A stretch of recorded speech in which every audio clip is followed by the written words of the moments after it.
насып орындары, иә. Әннің насып қылу туралы айтып жатқанбыз. Ән деген харf насып қылады, өзі жасырын тұр. Қай нәрседен кейін? Вау маиядан кейін. Вау маия деген нәрсе бар. Кәдімгі вау деген әріп, уә деген. Бірақ мағынасы қандай? Мәә деген мағынаны білдіреді. Бірге деген мағынаны білдіреді. Қай кезде уә деген харфіміз бірге деген мағынаны қай кезде береді деп сұраса, егер де ваудың алдында нәфи келсе, нәфи дегеніміз ләм, мә, ләйсә деген сияқты жоққа шығарылатын харфтер ғой. Солар келсе, иә? Немесе талап келсе, онда ваумыз вау маая болады. Талап дегеніміз не дегенде? Талап дегеніміз өткенде фәлсәфеден өткенде айтқанбыз. Талаптың ішіне әмір кіреді, нәхи кіреді, арт, хаб, каман, таражи, истифхам кіреді деп айтқанбыз. Фәлсәфеде өтіп едік қой, сол нәрселер талапқа жатады екен. Мысалы, мына жерде кітапта бірнеше мысал берген, мен өзімнің мысалын берейін, бірінші түсінікті болу үшін. Мысалы, мынандай мысал. Лә такули самака, сен балықты жеме. Вә ташроба ләбана. Вәнің мағынасы не? Бұл жерде мәға мағынасында. Сүтті ішумен бірге. Сүтті іше тұра. Сүтті іше тұра, сүтті ішумен бірге, сүтті ішумен қоса, балықты жеме деген сөз. Ваудың мағынасы не? Мәға. Сонда мына жерде ән жасырып тұрады. Мәға ән болады. Мәға ән ташроба ләбана деген сөз. Сөйтіп, вау мағиядан кейін не кеп тұр? Ән жасырын кеп тұр да, мұнаны насып қылып тұр. Вау мағия болу себебі алдында лә деген нәхи кеп тұр. Ал нәхиіміз неге жатады? Талаптың бір түріне жатады. Енді осы жерде не айтқым кеп тұр? Вау мағияның мағынасын айтқым кеп тұр. Бұл жерде айтып отыр, балықты жеумен бірге сүт ішпе дейді. Әйтпесе панос болады дейді, шың ауырып болады. Бірақ балықты жеуге бола ма? Негізінде жеуге болады. Сүт ішуге бола ма?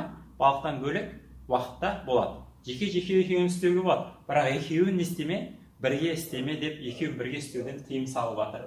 Вау мағия деген мағынасы осы екен. Мынасы мен мынасын не істейді? Қосып істеуді көрсетеді. Енді кітаптағы мысалдар келтірейік. Мысалы кітаптан не мысал келтірген? Ләм яъмуру бил хайри, жақсылыққа олар бұйырмады. Ва янсау анфусахум, өздерін ұмыта тұра. Өздерін ұмыта тұра, яғни өздері жақсылық істеуді ұмыта тұра, жақсылыққа бұйырмады дейді. Өздерін ұмытпады деген сөз ғой. Осы жерде вау маая болады да, вау мағынасы мәға деген сөз. Мәға ән янсау. Мына жерде ән деген жасырын тұрып, вау маядан кейін бүйтіп мынаны янсауды насып бұтыр. Янсау фиғыл мудар мансуб аламат насбихи хасунун яннаху мин амсилатил хамса. Амсилатил хамсадан болғандықтан мына жерде нун хасып болып тұр. Келесі мысал, ла танха ан хулуқин ва таътия мислаху. Мынау вау маая болу себебі айтпақшы. Мына жерде алдынан не кеп тұр? Ләм кеп тұр. Ал ләміміз не? Бізден нәфиге жатады. Келесі мысал, ла танха ан хулуқин ва таътия мислаху. Ла танха ан хулуқин бір мінезден тыйма, ва таътия мислаху. Сол сияқтыны өзің істей тұра. Яғни бір жаман нәрсені істей тұра, сол сияқты мінезді өзің тыйма деп айтып жатыр. Бұл жерде вау мааямыз міне тұр. Одан кейін жасырын ән тұр мына жерде. Жасырын әніміз не істеп жатыр? Мынаны насып қылып жатыр. Ва таътия. Таътия қылып мынаны насып қылып жатыр. Вау маая болу себебі алдында лә не кеп тұр? Нәхи харфі келіп тұр. Ал нәхиіміз талаптың бір түріне жатады екен. Міне вау маая деген қысқаша болса. Енді келесі мысал, әннің бірінші міндетті түрде жасырын болатын кезін айтты. Енді әннің ашықта жасырында болуы рұқсат, жайыз болған кезін айтты. Егер де лиден кейін келсе, үшін деген не бар ғой, себепті білдіретін лиден кейін келсе, онда әнді ашықта жасырын айтуға болады. Мысалы, хадарту ли асмаа дегенде, хадарту ли асмааны ли ән асмаа деп айтсаң да болады. Ли асмаа деп те айтсаң болады. Қандай харфтен кейін? Ли харфінен кейін әнді ашық айтсаң болады. Ли ән асмаа деп жасырын айтсаң да болады. Екеуі де рұқсат. Көңіл қалауын патша көңіліңіз білсін.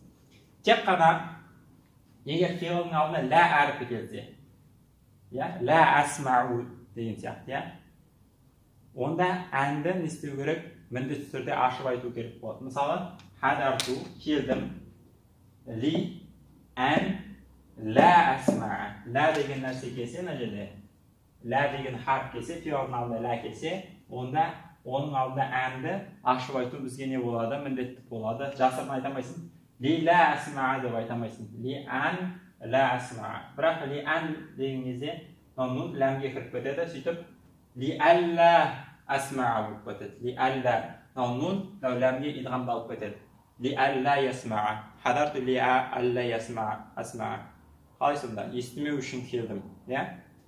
Мысалы, уағыз айтып отасың, құлаққа тығып алған, иә, наушникті. Сен не үшін келдің десе, айтады, мен ли алла асмаа, естімеу үшін келдім деп айтады, иә, уағыз. Сәлемдер. Так, енді осымен бүгінгі сабағымыз аяқталып қалған сияқты, енді кітаптан оқып көрейік. Қай жерге келдік? Хамис, бесінші әннің міндетті түрде жасырын болып насып қылатын орынның бесіншісі. Бада вау мая, вау маядан кейін масбуқати, вау маяның алдынан андай нәрселер келу керек дейді. Нафи келу керек, немесе талап келу керек. Нафи деген ләм, ләммә, мә деген сияқты нәрселер. Талап дегеніміз аля мә тақаддама. Талап дегеніміз аля мә тақаддама сәйкес болады. Сол бір алдын келген нәрсеге фи фәиф сәбәбия. Фәй сәбәбияда келген нәрсеге дейді. Фәй сәбәбияны өткен кезде не дейді? Талап деген ол жеті нәрсе деді ғой. Әмір, нәхи, ард, хәд, тәмәни, тараджи, истифхам. Осы нәрселерге сәйкес дейді. Ол маядағы талап деген нәрсеміз. Мысалы, ләм яъмуру бил хайри, олар жақсылыққа бұйырмады, ва янсау анфусахум, өздерін ұмытумен бірге дейді. Ва танха ан хулуқин, бір мінезден тима, ва тәтия мислаху, сол сияқтын өзің істей тұра дейді.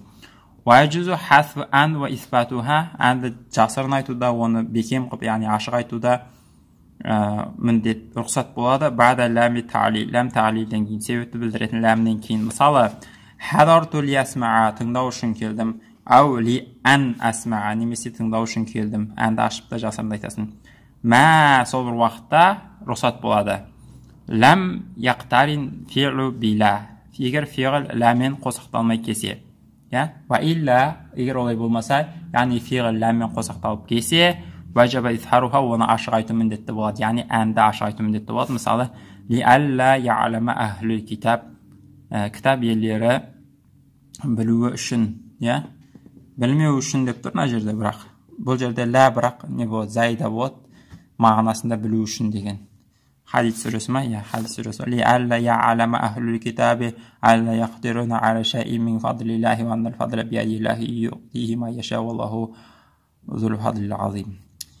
Осы жерде ли алла деген кезде ли ан ла негізінде идғамдалып кеткен, ли алла болып қалған екен. Ва ахир дауан алхамдулиллахи раббил аламин.